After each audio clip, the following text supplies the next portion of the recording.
welcome back to the channel. Today, we are tackling a very influential title among the survival anime fandom, Btooom. Btooom is based on the manga of the same name by Junya Ino. It follows 22-year-old Riota Sakamoto, an unemployed gamer who's one of the world's top players in the online combat game called Btooom, as he's kidnapped and forced to play a real-life version of his favorite video game. We'll get into this more later, but before we get any further, make sure to subscribe to this channel, and don't forget to hit that bell icon so you never miss another update. Now, without further ado, let's get it.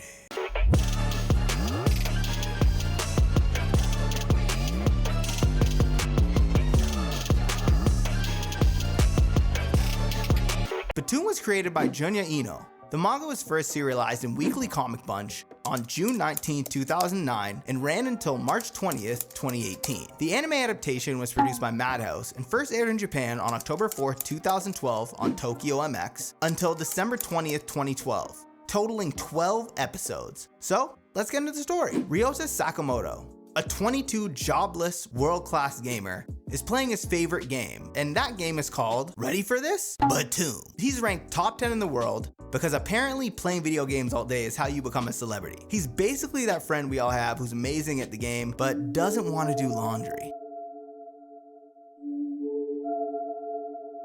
Now, Ryota's mom, Yuki, has had enough of his lazy lifestyle. She's like, dude, get a job. But Ryota's all, no mom, I'm gonna apply to the company that made Btooom because that's my dream job. And let me tell you, if I had a nickel for every time I said that about a video game company, well, I'd probably have a few nickels. Anyway, that's not the big problem. One day, two creepy guys show up, and the next thing you know, bam! Riota wakes up with no memory on this mysterious island. Good morning, sunshine! Next thing he knows, he's wearing a parachute harness, has a pouch full of bombs, and there's a small chip implanted in his hand. Feels like a bad dream, right? Except it's very real. And it's not just him.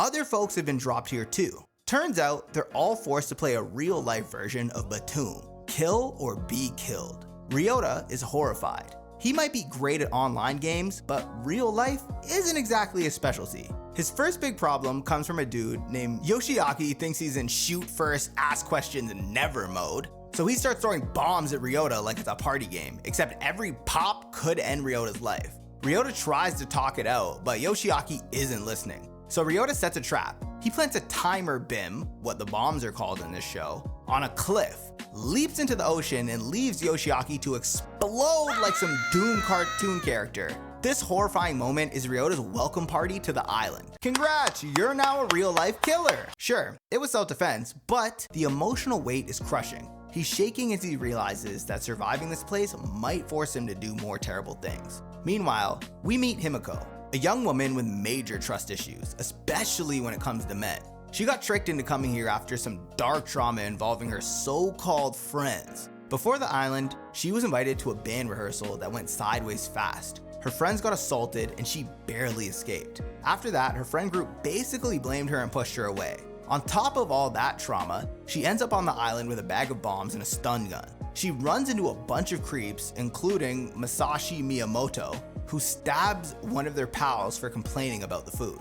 Himiko's like, wow, the men here are psycho. And she's not wrong. After a near miss with another attacker, she kills him with a timer BIM. Now, Himiko is super on edge. Everyone is a potential threat and her guard is sky high. Ryota eventually bumps into Kiyoshi Tara, a nervous guy who explains the Twisted Game's rules. Apparently, they were all put on a plane, told to collect 8 IC chips, the ones implanted in their hands, from other people, and then they'd earn a helicopter ride home. That means you have to get other people killed to grab more chips. It's beyond messed up. Kiyoshi says the company behind Btooom is behind this real-life experiment, which makes sense. They're using these folks like lab rats, seeing how far they'll go when forced to blow each other up. Great vacation package, right? Ryota and Kiyoshi decide to team up because it's safer than fighting alone, or at least that's what they hope. During their trek, they meet Kosuke Kira, a kid with some real psycho energy. Before this island, Kosuke was arrested for killing and sleeping with 3 women in real life at 14. Bro is a D one crash out. Matter of fact, the league wouldn't take his application because he balled too hard. Speaking of balls, his dad is also on the island and was obsessed with grabbing bros' balls as a form of discipline. Who wrote this? And because he was such a garbage parent who enjoyed abusing his kid, Kosuke snapped and killed him on the island with an implosion bomb. Kira, now tweaking harder than a beaver on Fenty, goes after Riota and Kiyoshi, who try to run. Riota, however, taps into his pro gamer instincts. He uses advanced sonar canceling moves that he learned from the online version of Btooom to turn the tables. He pins Kosuke to a tree, but refuses to kill him. The kid then looks at Riota like some sort of hero because Riota happens to be that top-ranked Japanese player. It's twisted admiration in the creepiest way. Eventually, Riota manages to link up with Himiko. She's super cautious, but he tries to show her that he's not out to hurt her. They have an awkward interaction where she throws bombs, he dodges, and it ends up with her zapping herself by accident and landing right on top of him. He tries not to take advantage while she's passed out, which builds a little trust. W. The two decide to form a team with Kiyoshi, but the island is infested with huge Komodo dragons that love to snack on humans. Yeah, boy. Because, you know, bombs weren't stressful enough. The three of them get ambushed by these beasts and Kiyoshi ends up clapped. However, Riota saves them using a cracker beam to scare off the lizards, and they retreat to an abandoned communication tower. They settle in for a bit, but then along comes Masashi Miiamoto again, now joined by a guy named Soichi Natsumi, who is a lawyer but acts more like a henchman.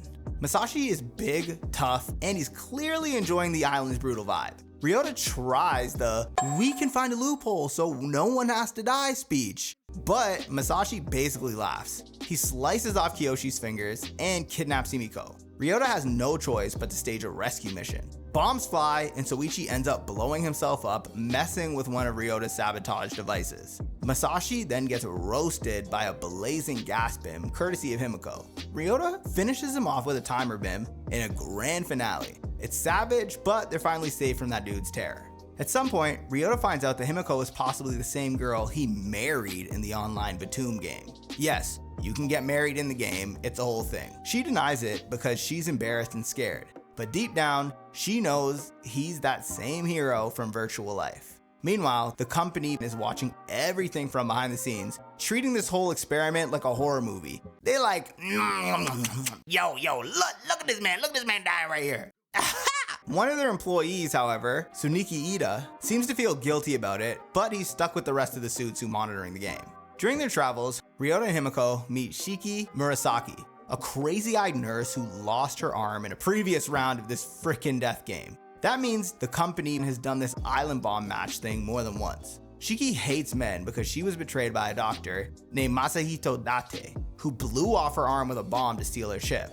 Shiki ends up helping them a bit, though she warns them about trusting others, especially the creepy doctor. Funny enough, the doctor, Masahito, shows up to treat Kiyoshi's wounds and pretends he's a nice guy, right? Because if there's one thing the island has taught us, it's that everyone is super honest. But turns out he's the biggest snake around. He tries to gain their trust only to plan a sneaky bomb attack on them later. He rigs a remote-controlled BIM inside a medical kit, hoping Riota will open it and go bye-bye. But Himiko warns him just in time, so Riota tosses it aside and survives the explosion. Date tries to run, but Shiki wounds him with a sickle. So he lives, and she decides to spare him, probably figuring he's not worth dirtying her hands any further. Meanwhile, there's a supply drop fiasco involving a guy named Nobutaka Oda, who happens to be Ryota's old friend from high school. Well, friend might be a bit of a stretch. Nobutaka once hooked up with Ryota's crush, so that friendship died a long time ago.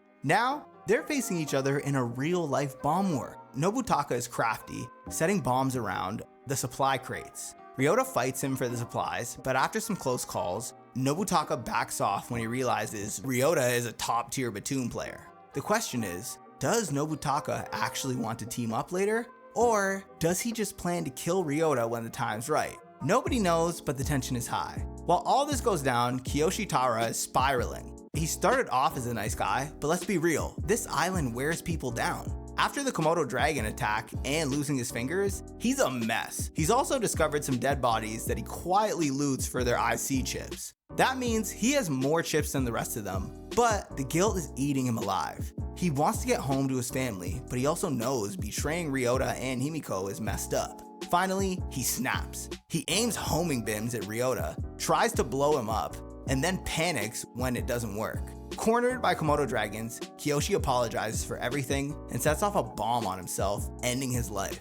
It's brutal. Riota stands there stunned. One more friend gone and another tragedy due to this cursed island. Himiko, in total despair, offers her life to Riota. She suggests he kill her and take her chip, but Riota refuses. He cares about her too much, even if he's struggling to stay sane. He finally realizes for sure that this is the same Himiko from the online game. They share a close moment, though it's awkward because of all the trauma she's faced. He promises that they'll date for real once they get off this nightmare island, and she's touched but also terrified, since trusting anyone is hard after seeing so much death and betrayal. Back on the mainland, the company claims there are mechanical issues on the island, so a bunch of employees head over there.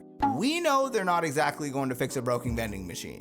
Tsuniki Ida, the one who might have a conscience, quietly whispers an apology to Riota, as if hoping that everything might still turn out okay. But let's be real, this is a bomb-ridden death game, and okay isn't exactly on the menu. And that is how the story ends. Unfortunately, we're left on this cliffhanger, and despite the show actually being really freaking good, it never got another season. Hopefully, one day it can come back. But with that being said, don't forget to punch subscribe, click the like button, and hit the bell notification icon so you never miss another video. Until next time, peace.